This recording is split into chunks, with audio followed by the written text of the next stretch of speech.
He is C. Thomas Howell. Couple more quick questions with you, Tommy. I have to bring this one up because I think it's a criminally misunderstood movie. Might be the most divisive movie in terms of just response in your catalog. We got to talk about Soul Man, though. Again, I think it's a really misunderstood movie to its core. Have your thoughts on it changed in recent time? Have your thoughts maybe evolved on it? Or I guess where does it sit in your mind right now, the movie Soul Man? Well, Soul Man is an enigma, really, because, when we did it, this is how much times have changed. So when we did it, we were making a movie that was a comedy with an anti-racism message built into it. It's kind of a deep movie. You can't even find it anymore. But it's about a white kid from a rich family that was cut off, and in order to get into Harvard University, the only way he could go is by accepting a scholarship as a black person. And so he has a friend that works in the science department at school, and they work up some ridiculous like melatonin tablets that he takes, and it darkens his skin, and he goes to school and realizes and basically lives all the stereotypes and the hardships of what the black community had gone through. And at the end of it, he sits down with the great James Earl Jones, who explains, well, now you know what it's like to be black. And he says, no, that's not true. I was always able to be white, and I'll never know. And it's a deep film, really. But back then, the movie cost $3 million and made over $60 million and was a success. And today, we are living in another time. So whenever you take it out of context and you see a white person in blackface, normally they are mocking the black community. And I'm the first one to say that is horrible. And, we've seen a lot of that over the years in the entertainment business. But to bulk the message of Soul Man in with that is wrong, because we honestly were taking a risk when it wasn't a trendy thing to support the black community, and we were trying to raise awareness with our message, and to be bulked into that sort of mocking category is, in my opinion, wrong. So the only people that I ever hear any negativity from regarding Soul Man, it's never the black community.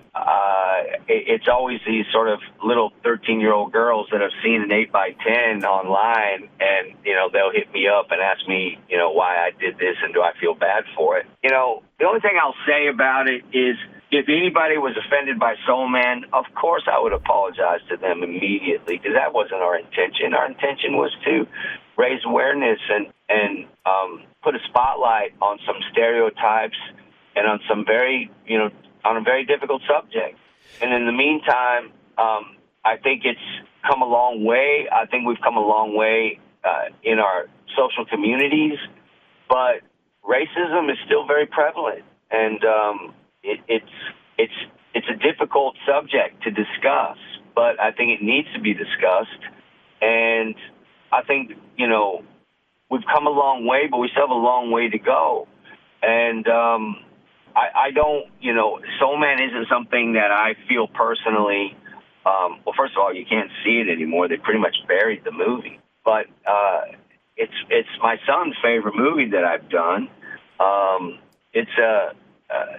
It's an interesting take from the mid-'80s and where we were socially on the stereotypes of racism, and I think was an important message to some degree. But, could it be made again today? Of course not. Of course not. We wouldn't attempt that. But I think we did something with good intentions, and we told a story that was difficult to tell in a comical honest way. And whenever you start crossing the line when it comes to art on any level, and you start censoring anybody's expression in this country of America that we live in, that I disagree more with than I do with anything else. I think we live in a place where you should be able to express yourself, be it good or be it bad. And that's what social media is for. And, you know, if you hop on TikTok or Instagram, you're not going to agree with everything. Well, same thing goes with making films, making music, whether it's a Jason Aldean song that people are saying is inappropriate and racist, which I'm not saying that. I'm just saying that a lot of hype came off that song that he put out, that song called Try It in a Small Town. It's just, I think people focus on the wrong thing, and it's a tough time, you know, when we're in this sort of social media generation, and a lot of social media is misunderstood, and I think a lot of expression is misunderstood, whatever the art form is. But I don't think we can condemn it. I don't think we can censor people's voices in any way, shape, or form just because a certain person or a certain body disagrees with it. So that's really the message there when it comes to Soul Man.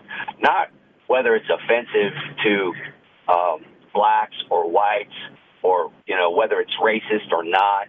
It's an expression of art, and it's just a movie, for God's sakes. You know, things get blown out of proportion, and I think censorship is a bigger crime than anything.